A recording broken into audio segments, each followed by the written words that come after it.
Now we know that the days that lie ahead are going to be sobering and challenging and will require faith, prayers, study, and vigilance as never before known.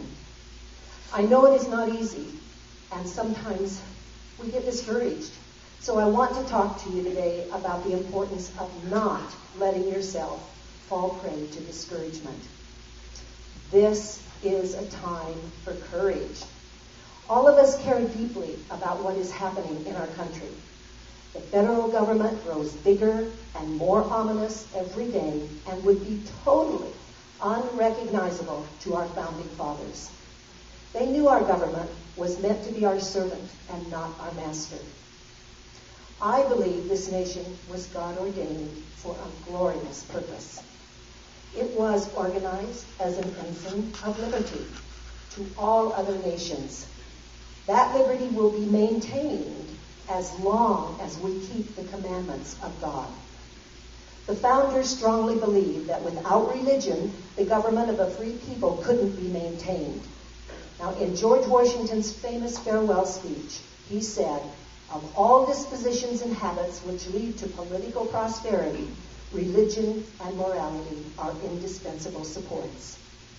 Among the warning voices of the founders, none was more forceful in proclaiming the need for a virtuous people to make the Constitution function than John Adams.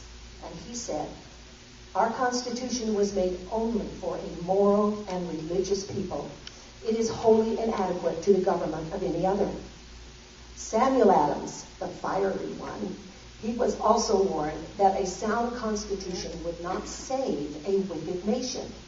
Neither the wisest constitution nor the wisest laws will secure the liberty and happiness of a people whose manners are universally corrupt. As you can see, righteousness is an indispensable ingredient of liberty. The founding document of this country, the Declaration of Independence, tells us that our basic rights come from our Creator, not from government. Our Constitution is an inspired document written by people just like you and me. Our Constitution was made by the people, for the people of that day, and for all the generations that follow. Our Constitution was devised to protect us from them, to protect us from the government.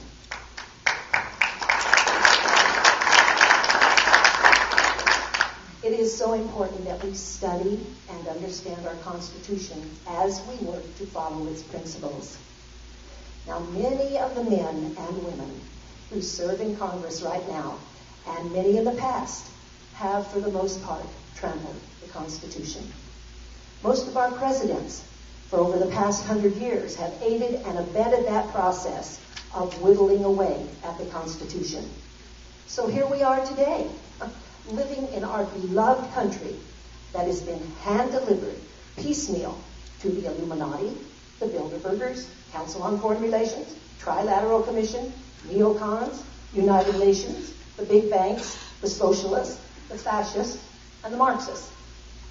Sadly, this has occurred because so many of our friends and our neighbors have been lulled to sleep by worldly pursuits, mindless distractions, computer games, endless sports, decadent entertainment, and the full encouragement of the media and society in general to neglect the duty to protect our freedom from the criminals who run our country.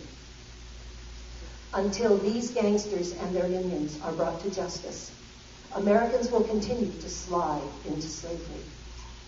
Now, regardless of who one thinks was responsible for 9/11, I believe it was designed to advance the move towards a police state and to justify endless war. That the Rockefellers, Rothschilds, Goldman Sachs, and others get rich in the process just might be a clue to who some of the culprits are. Think